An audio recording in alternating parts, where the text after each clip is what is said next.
બોટાદમાં આવતીકાલે કિસાન મહાપંચાયત સંમેલન યોજાશે। આપના પ્રદેશ પ્રમુખ ઈશુદાન ગઢવીનું આ મોટું નિવેદન, જેમાં રાજુ કરપડાની ધરપકડ એ ભાજપનું તાનાશાહી પગલું ગણાવી રહ્યા છે।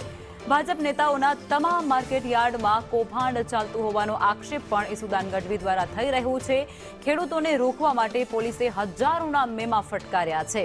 તમામ માર્કેટ યાર્ડના મુદ્દા ઉઠાવીશું તેવું ઈશુદાન ગઢવી દ્વારા કહેવાઈ રહ્યું છે।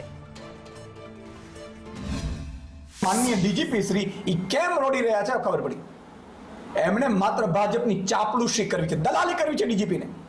डीजीपी शू समझे छे पोतानी जातने? भाजप कहेशे एम पोलीस चालशे, भाजप कहेशे एम पोलीस चलावशे, खेडूतो उपर मार मारशे, लाठीचार्जो करशे अने खेडूतोने एना हकનું आंदोलन पण नहीं करवा दे। के आवती काले आपणे जग्या नक्की करीशुं बोटादमां અને કિસાન મહાપંચાયતનું આયોજન કરીશું। આપણે સૌ આવતીકાલે બોટાદમાં મળીએ છીએ।